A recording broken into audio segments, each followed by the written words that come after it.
राधे राधे। आप सभी को दिवाली की हार्दिक शुभकामनाएं। दिवाली की पूजा इस कथा के बिना अधूरा रहता है। दिवाली का पर्व कार्तिक मास की कृष्ण पक्ष की अमावस तिथि को मनाया जाता है। इस दिन माता लक्ष्मी और भगवान गणेश की पूजा की जाती है। इस दिन माता लक्ष्मी की पूजा करते समय माँ लक्ष्मी की कथा का पाठ जरूर करें ताकि आपका दिवाली का पूजन सफल हो सके। ओम गण गणपतये नमः। प्राचीन समय में एक नगर में एक साहूकार रहता था। उसकी एक लड़की थी जो बहुत ही पूजा पाठ किया करती थी। वो रोज़ाना पीपल देवता की पूजा करती थी। एक दिन लक्ष्मी जी ने उस लड़की को दर्शन दिए और उस साहूकार की लड़की से बोली कि मैं तुम पर बहुत प्रसन्न हूँ, इसीलिए तू मेरी सहेली बनना स्वीकार कर ले। लड़की बोली, क्षमा कीजिए, मैं अपने माता पिता से पूछ कर बताऊंगी। इसके बाद वह अपने माता पिता की आज्ञा प्राप्त कर श्री लक्ष्मी जी की सहेली बन गई। श्री लक्ष्मी जी उससे बड़ा प्रेम करती थी। एक दिन महालक्ष्मी जी ने उस लड़की को भोजन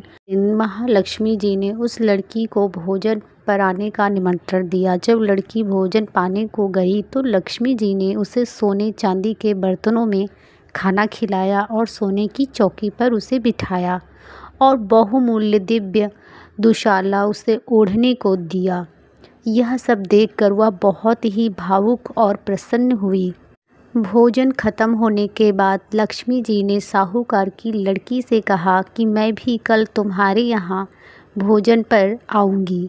लड़की ने स्वीकार कर लिया और अपने माता पिता से सब हाल कहकर सुनाया। तो सुनकर उसके माता पिता बहुत प्रसन्न हुए, परंतु लड़की उदास होकर बैठ गई। कारण पूछने पर उसने अपने माता पिता को बताया कि लक्ष्मी जी का वैभव बहुत ही बड़ा है, मैं उन्हें कैसे संतुष्ट कर पाऊंगी। उसके माता पिता ने कहा, बेटी गोबर से पृथ्वी को लीप कर जैसा भी बन पाएगा उन्हें रूखा सूखा श्रद्धा और प्रेम से खिला देना। पिता कह भी न पाए कि साहस और एक चील मंडराती हुई आई और किसी रानी का नौलखा हार वहीं पर डाल गई। यह देख कर के साहूकार की लड़की बहुत प्रसन्न हो गई। उसने उस हार को थाल में रख कर के बहुत बढ़िया दुशाले से ढक कर रख दिया। तब तक श्री गणेश और लक्ष्मी जी भी वहाँ आ गए।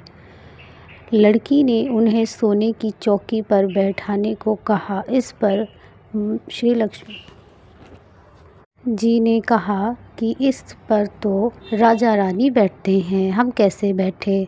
बहुत आग्रह करने पर महालक्ष्मी जी और गणेश जी ने बड़े प्रेम से भोजन किया। लक्ष्मी जी ने और गणेश जी ने दर्पण करते ही साहूकार का घर सुख संपत्ति से भर गया। हे लक्ष्मी जी, जिस प्रकार साहूकार का घर धन संपत्ति से भर दिया था, उसी प्रकार सभी के घरों में धन संपत्ति भर कर सभी को कर्तृत्व कर दो। जय गणपति, जय लक्ष्मी माँ।